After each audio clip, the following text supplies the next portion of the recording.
And good afternoon. My name is Ryan Belmore, owner and publisher of What's Up Newport. It is Wednesday, September 25th, just after 1:30 p.m.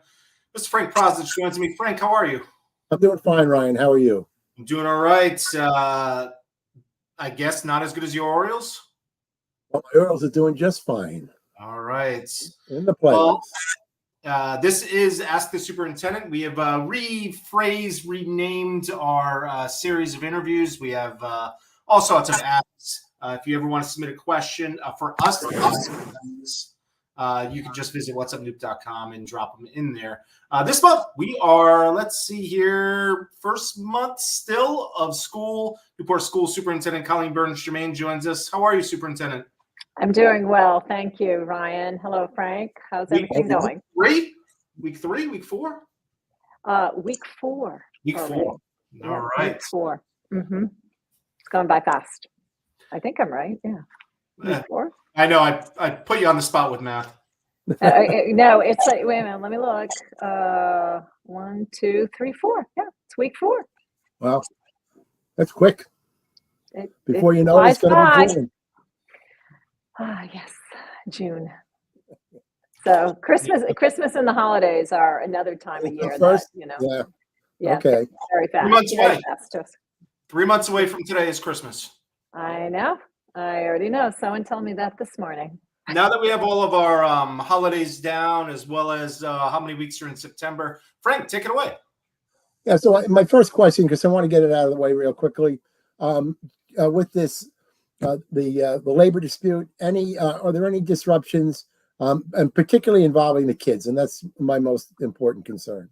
I agree with you. That is our most important concern, and it always is every single day. At this time, no, not during the school day. Our teachers are there. They're doing their jobs. Instruction is going on in the classroom. I was at Pell yesterday. I had a great time. I went through several of the classrooms. I saw some of the reading instruction. I actually worked with one of the students over there. That was a lot of fun. And I'm been able to go into the classrooms a lot and take a look at what's going on to be able to better support the teachers. And the other part is just to see the amazing job they do. At Thompson and Rogers, I haven't been in the classrooms as much. I'm looking forward to doing that. In the next few weeks, I have been at the schools, going in and out, but not actually sitting through lessons, etc. So nothing for the students except at open house. The teachers have not been attending open house. We had 2 already this week. We had Monday and Tuesday night at Pell. I want to thank my administrative team and our community partners. They were all there to help greet our families and our students. So for those that did attend, it was a fun night. You saw lots of smiles. You saw parents meeting other parents in the classrooms. The teachers did leave messages, welcome to open house. They led scavenger hunts for the classrooms. So for the little ones, that was a lot of fun.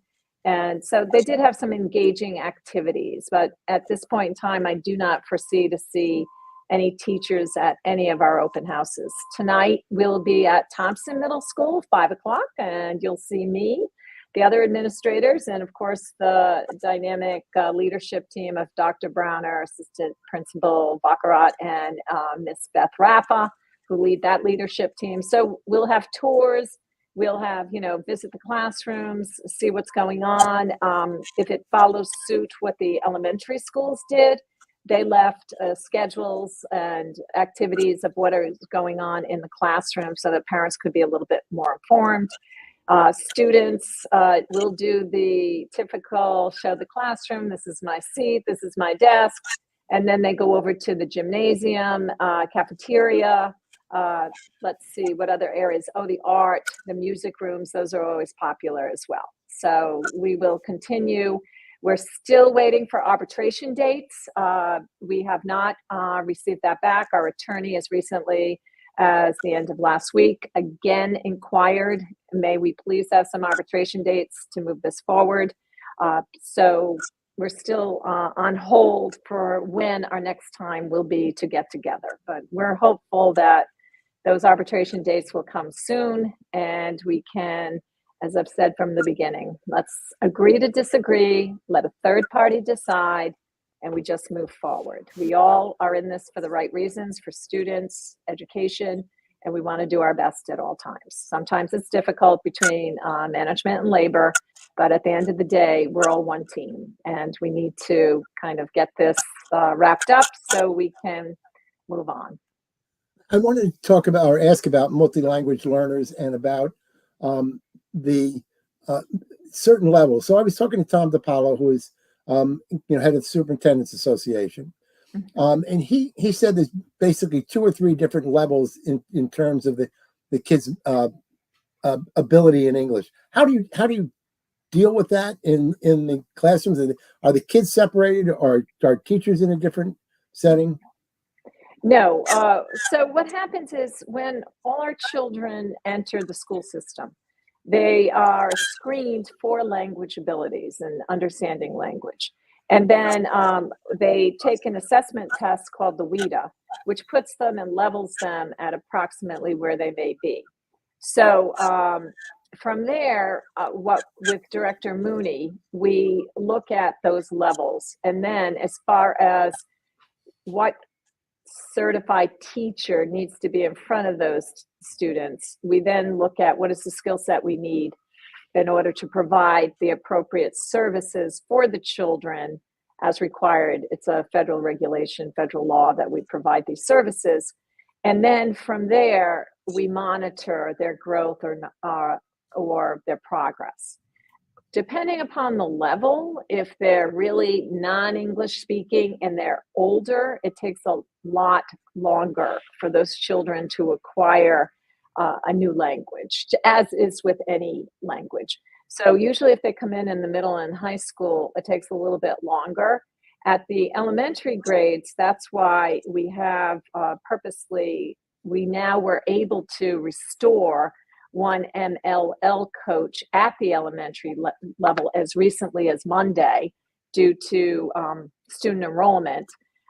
We were able to, and that means we did not need one of the kindergarten positions, and we still have anywhere from 17 to 19 children in our kindergarten classes. We were able to restore an ML position for coaching. So at the elementary level, like anything else, the literacy and everything else, we try to get into those classes early and immerse our children with English-speaking peers. And the teachers also have support or have the certification to understand how to work with the children. So changing the level of ability can range anywhere from within 2 to 3 years to as long as 7 years. And it just depends upon what level the child is at when they enter the system, and how much support we're able to give them. Now, I'm going to tell you, my director of MLL, Dr. Mooney, who you may want to have on at some time, welcome to bring her in, but to explain that a little bit better. But that's the general overview. So that's why it's so critical. Now, we are presently looking at the population that came in this year, and mostly at the kindergarten level and where they are right now. Dr. Mooney and the team over there at Pell, our MLL coaches, have done a fabulous job as far as screening a lot of those children. And we already know where they are on their ability level and the support we need to put in place. And we're actually starting to look at future staffing and what needs we'll need. And we're keeping that very open and transparent with all of the staff. The one thing I will say, even though, and we're going to agree to disagree, when I started having these conversations with TAN back in January, February of 24, IMB, I started a new weekly update for the staff just to keep them abreast of what's going on. We're starting to share out all that information with everyone, so everyone's really clear where we are on staffing, our children's abilities, etc.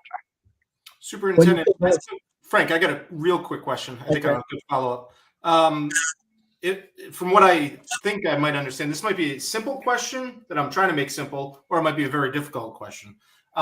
If this is a state mandate or came from the state, are there other school districts in the state? Why or why not are other school districts having the same debate right now?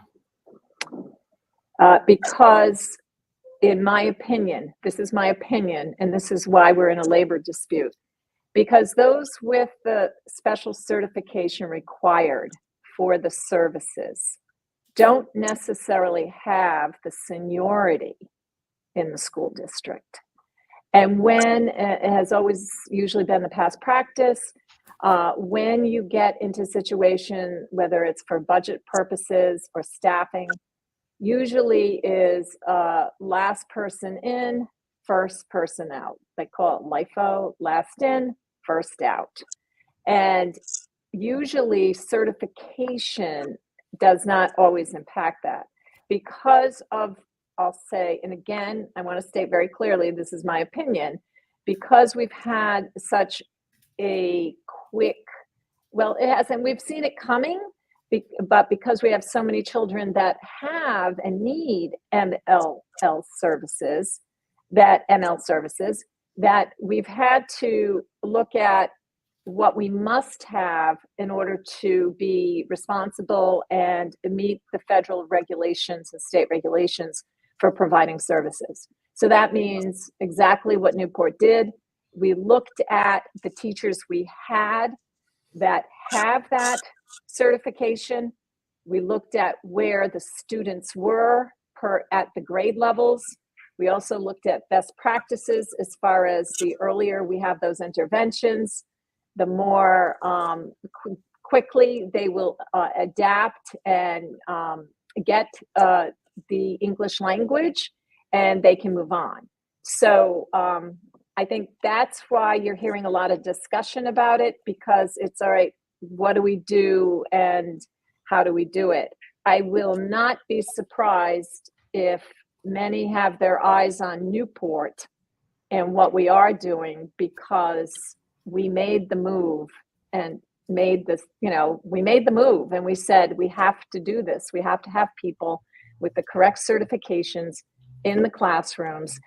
And I know it as a former labor person, and Frank, I know you were one too, that seniority usually ruled the roost as far as who goes first. And in this case, I had more senior teachers on layoff than I did, more teachers with seniority, I should say, than I did as in past practice. So those with less seniority had job security at before school got out in June, and those with more seniority did not. But we promised from the very beginning that every person would be offered, we'd find them a job. Our goal was to get everyone to be employed, have a job, not lose their salaries or their benefits, and we were able to reach that goal. And we also agreed to emergency certify those that were willing to do that for future certification. We're paying for the certification. We pay an extra stipend for people who use that ML certification. And that is something that we understand. It's kind of like everything's changing very fast in lots of different industries and lots of places of employment. So we wanted to make sure we didn't put anyone out on the street. So that's why we did and how we did what we did.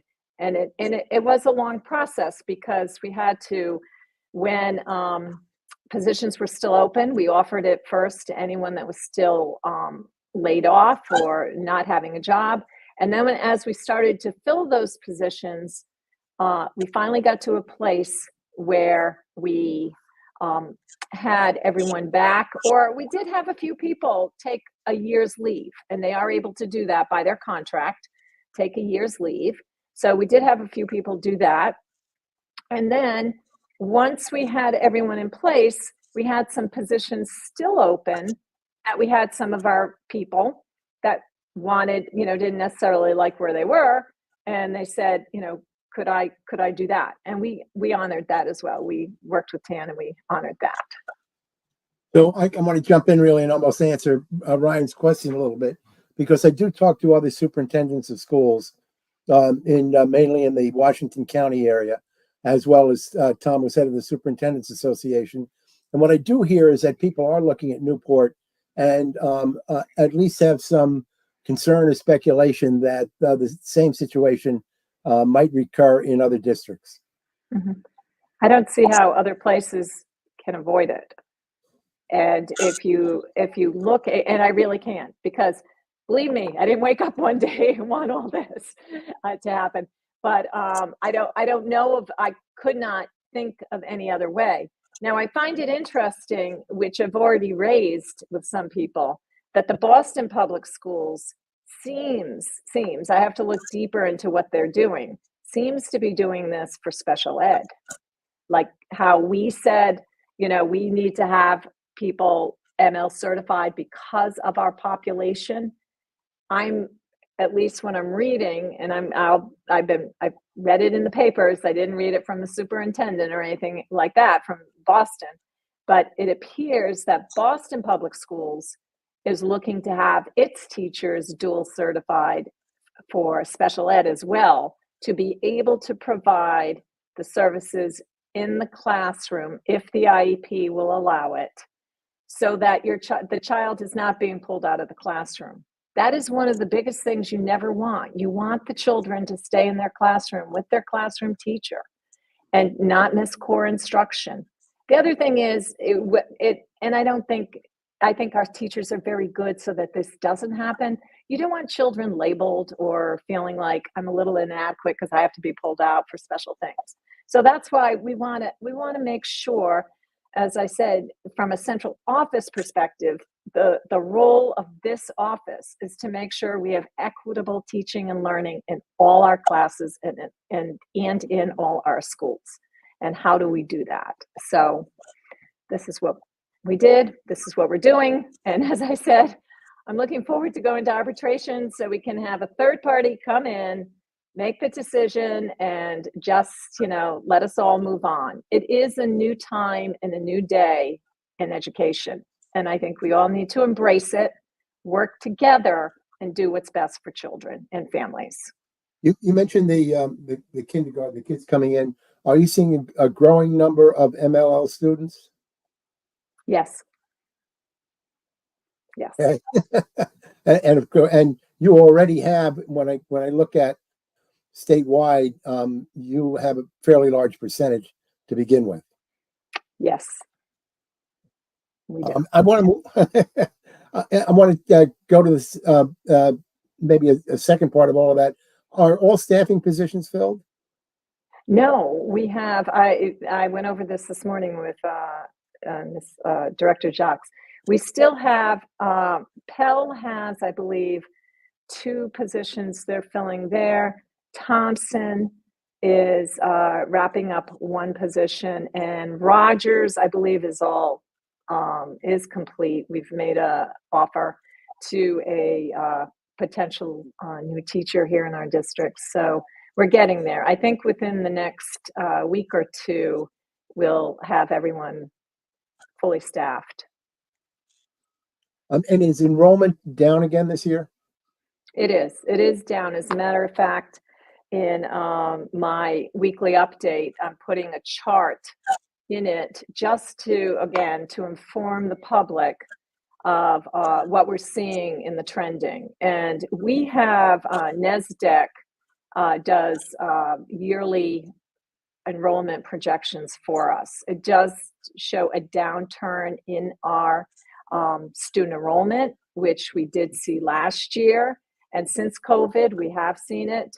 And that's, and then we do internally, we do a weekly review looking at each of our schools, looking at our reports to see where we are as far as the entire school district. Enrollment is down.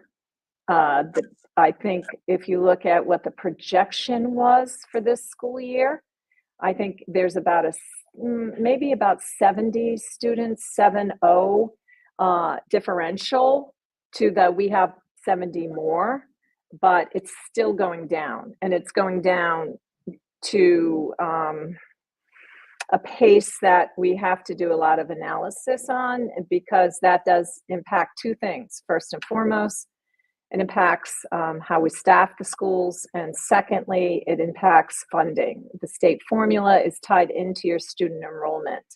So that does have a big impact for us. And our executive director of finance is very concerned about our student enrollment and the impact it may have going forward and in the very near future.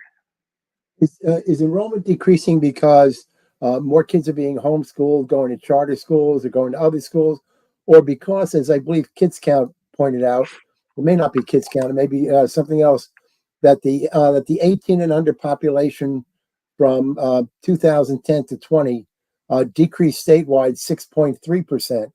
And I'm not sure what it said for Newport. I know some communities, it was over 20%. Okay, so we do know the birth rate has dropped significantly in this area. Birth rate has dropped significantly. We also know available housing is a challenge for some of our families. I think it's just to your point, it's about the 0 to 6 year olds in our community are almost half of what they used to be. So there's a lot of that. We do have a high mobility rate. Newport always has. So I can't really point to that. You know, it's like anything else. There's never just one single answer, but that plays into it. I know we don't have more homeschooled students than we have in the past. We have had, I think, a couple, I know of 2 that left for a private school, but I don't know much about the private schools, transfers or anything of that nature. The Rogers construction, how is that going? It's going great. It really is. It's exciting. We're starting student tours. We're on schedule for September 2025. And I'm going to tie back to the enrollment projections. I did mention in my update this week that we have to keep in mind that when the new Pell School opened, we saw a spike in enrollment over there when that opened. So new school buildings do make a difference. And we also know off of Hillside Ave in the former, I'll call it the Park Home from here area, there's new construction going on that will be ready in 2025, and that has 50 additional units in it. So I'm not sure, what kind of units. I don't know if it's single, double, or 3-bedroom units, but Rhonda Mitchell over there at the Newport Housing Authority, she's been great. And just on Friday, I had a communication with her, and she's going to keep us informed on all that, but we'll watch that as well. So she doesn't expect we're going to have a lot of new families, but possibly there are some that are displaced. Some have already found new housing still in the Newport area. So I'm not sure how much that will impact. So then going back to the new Rogers. The new Rogers, we're starting our student tours on Thursdays at 8:30. We ask all parents, Rogers High School students, your child must have a permission slip. We're going to be starting with groups of 8 to 12 every Thursday. They'll go over with their teacher or whatnot. We've had the staff start to go through the building. It's very, very exciting. The brick, the glass, everything on the outside should be finished by the beginning of December or mid-December. And now it's just the interior. The furniture meeting is, this Thursday, tomorrow, 2:15, we'll have the furniture meeting.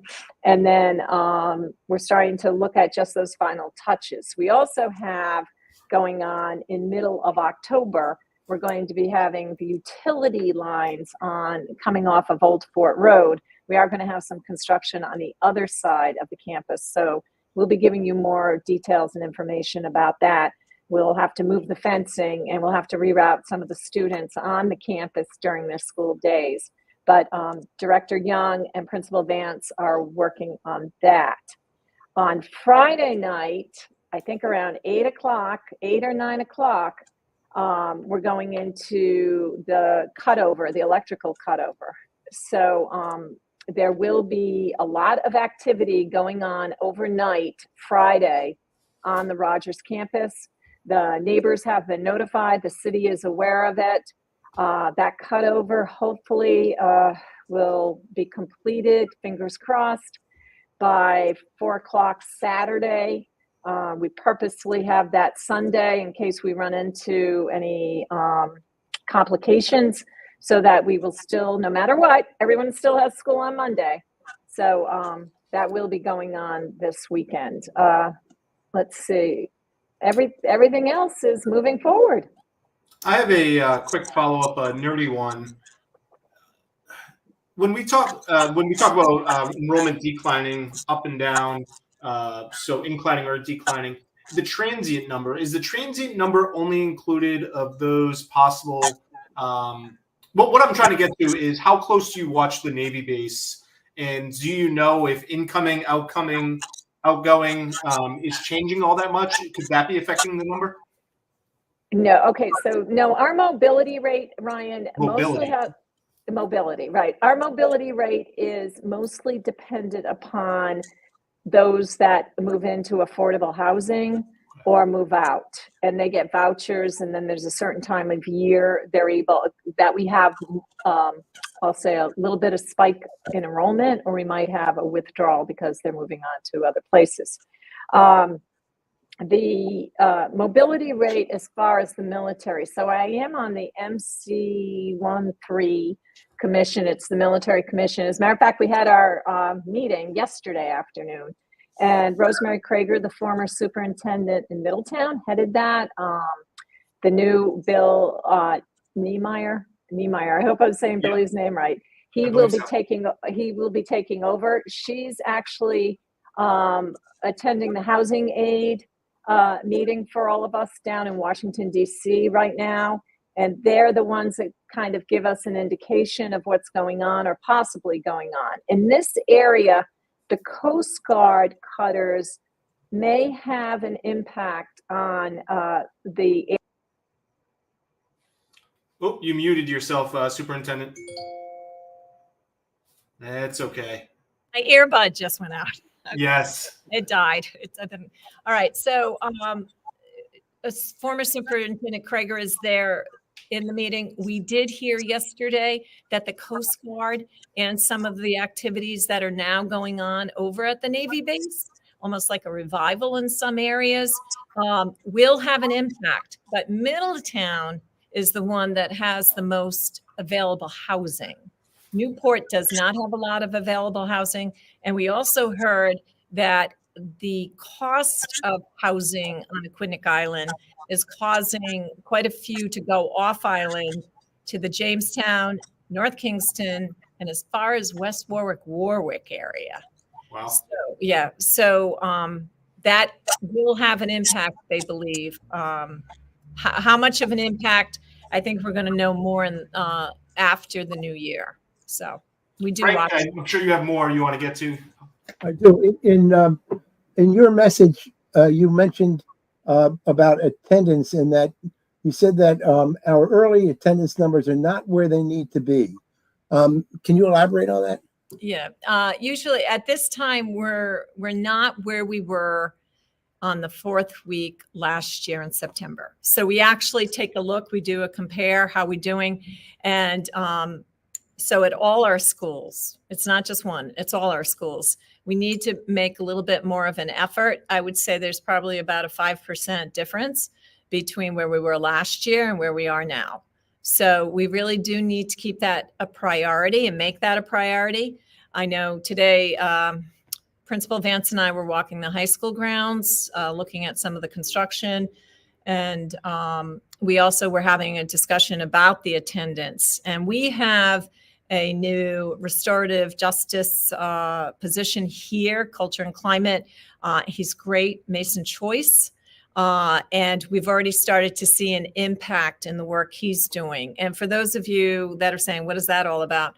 What that's all about is it's more about engaging students in what's going on in high school, getting them to understand when they do make mistakes, but correcting their actions and also changing their own behaviors as far as their attitudes, I'll say, towards education, towards what do they want for themselves. And this aligns to our strategic plan as well, the career and college awareness, opportunities, making sure, and the ownership of learning, taking responsibility for oneself. So that's at the high school level. At the elementary and middle school, we're trying to look at our after-school programs as well as during the school day at the elementary level. I know Ms. Breedy over there at Pell is doing a great job engaging the students more and trying to help be supportive of keeping them coming to school every day. So we're down.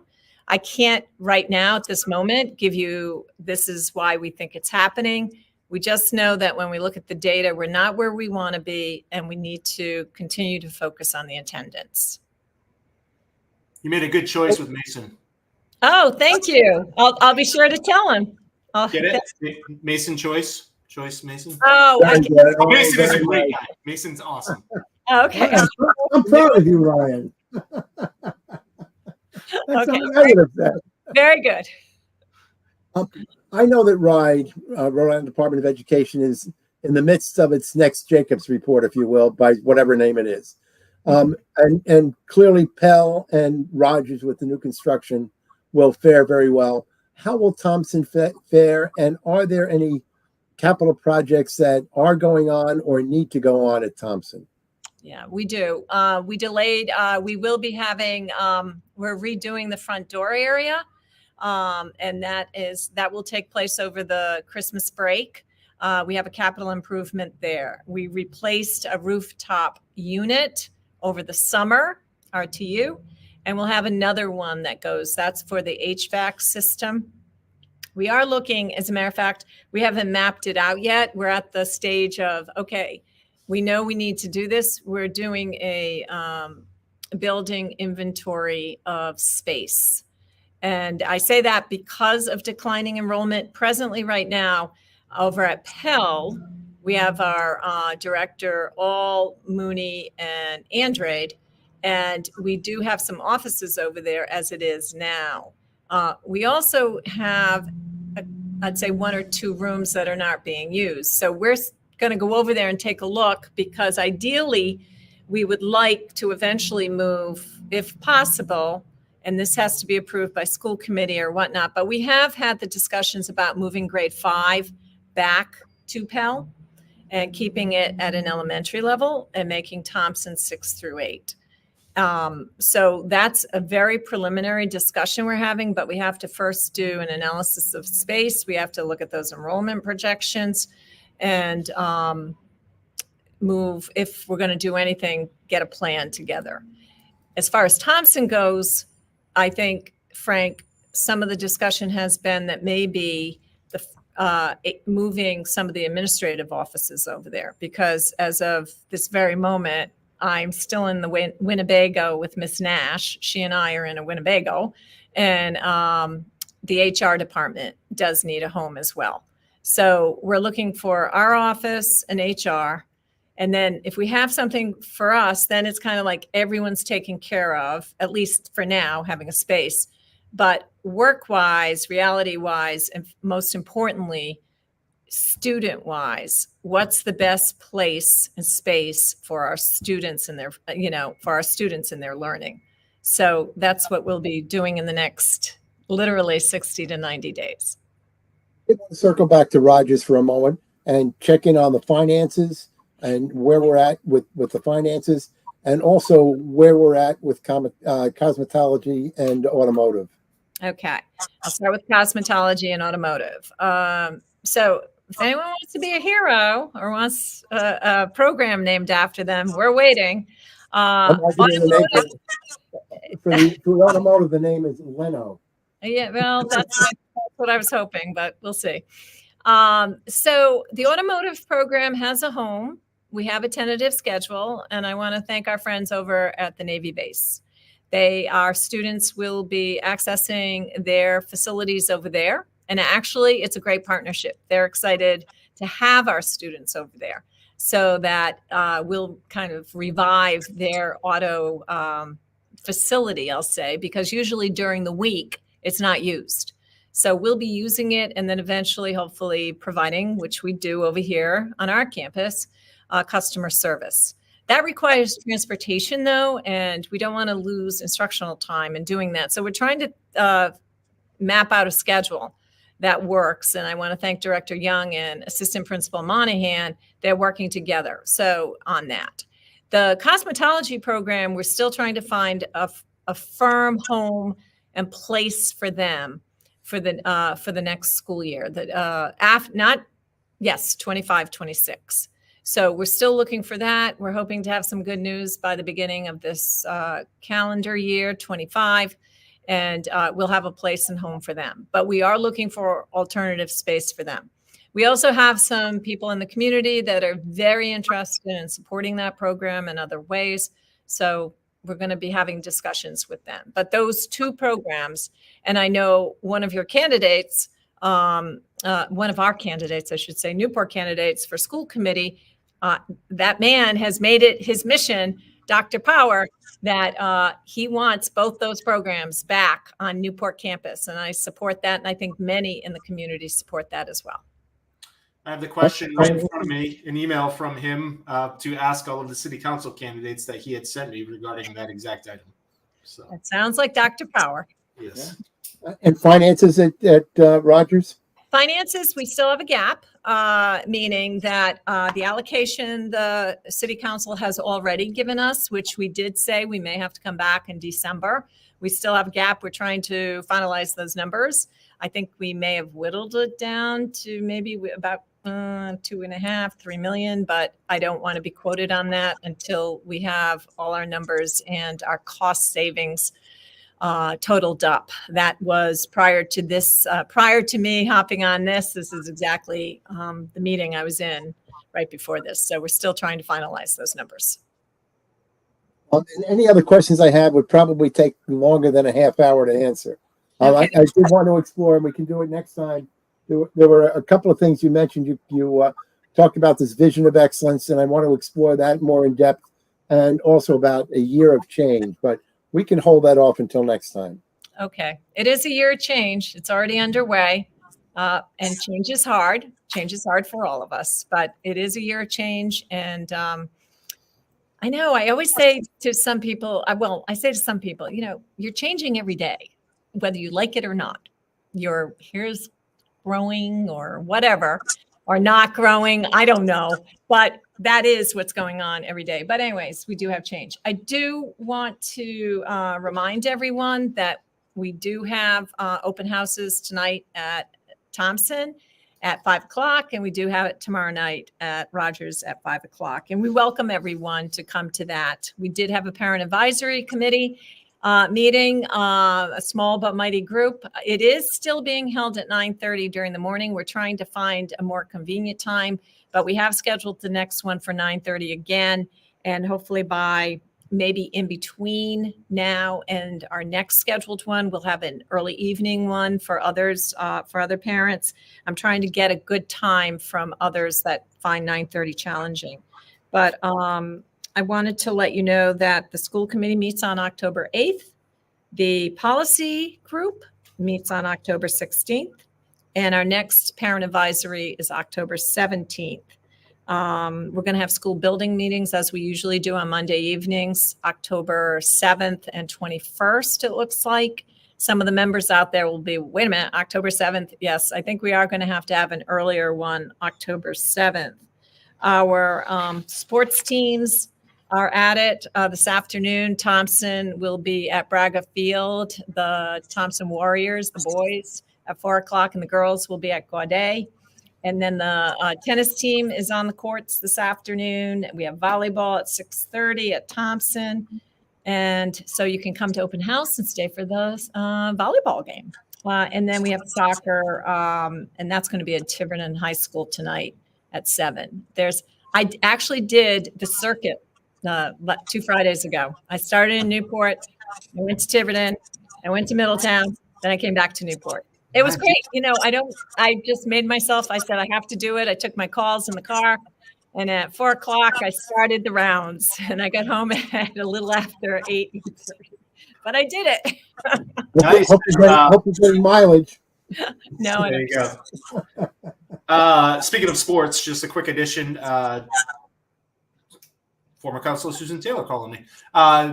Justin Walker is now photographing sports for us, high school sports. Look for his schedule as well as his games. He's trying to cover as many possible Rogers teams in Middletown and Portsmouth, photographing a lot. And also, you mentioned the game this afternoon. Our good friend Bob Angel is on the call on W80K, and we haven't had a chance publicly really to do it, but we thank him for everything he's done over the years. Oh, he's just such a wonderful man. And he told me the story about in the 70s when Coach Topa came up to him and said, I just need someone to run this awards night. Would you please? And I need someone. He said, okay. He said, I never went away. That was it. Yeah. From there on, Bob Angel was the voice of the Vikings. So we're so Bob Angel and Ken Collins over at WBLQ in Wesley, two bookends who are probably the most legendary high school sports broadcasters in Rhode Island. And I've worked with Bob as well. He's a terrific individual. He is. He's a great man, and we're very fortunate here in Newport. All right. Well, Superintendent, we thank you for joining us. The next time you join us is Wednesday, October 30th at 1:30 p.m. Costumes optional. Okay. Because it will be the day before Halloween. All right. I'm kidding. We are not doing costumes, but if anybody wants to drop any questions, if they don't want to immediately get in touch with the superintendent and wants us to ask on this program, you can leave them on whatsupnewp.com. Frank, anything else? No, I think that's fine. I appreciate the superintendent with us. Good 40 minutes plus today, and lots of important things that I think we touched, and especially in the beginning of the school year. Yes. Superintendent, thank you for taking the extra time. 2 months in a row. We will get this back to 30 minutes. Perhaps I just need to remove myself from the conversation. Well, no, Ryan, we have a lot to say. Schools are very important, and I want to thank the city for making it one of their priorities. We're one of the pillars for the city of Newport's strategic plan, and that's the first time ever. And the new city manager has been open arms as far as I now attend the city meetings on Thursday mornings, the day after the council meeting. So I appreciate that. And we all get to work together as a team. And I think that's very, very important. And the superintendent talked about, the city manager talked about that last week when we had a conversation with him. People can watch that on whatsupnewp.com. One last thing, just because it involves the school. If people are driving by Pell Elementary School tonight, just a reminder, due to the City Hall elevator being out of service, tonight's city council meeting is at Pell Elementary School. That is not an open house. I guess it kind of is an open house. You can go in and see the gymnasium, but Right. the city council meeting is at Pell Elementary tonight. That's right. That's a good reminder. And anytime we can help the city out, I think we're going to be having meetings there for the city for a little while. So we'll be there for them. Ooh, So. a little elevator insight right there. Mm. All right, Superintendent, thank you very much. You're welcome. Have a great day, everyone. Take All care. right. That is Newport School Superintendent Colleen Burns Jermain, and she joins us on the last Wednesday of every month, pretty much, depending on holidays. Frank, anything else? No, I just think, as usual, I think she's pretty transparent, and we learned a lot about the schools, and we learned a lot about the challenges. And so we appreciate her being with us. All right, and I appreciate you being with us as well.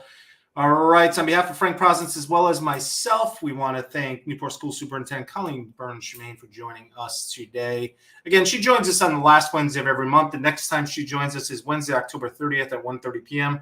Available to watch on whatsupnewp.com, as well as all of our archives. If you missed any portion of this conversation, want to watch again, want to share it, all available on whatsupnewp.com. Thanks for watching.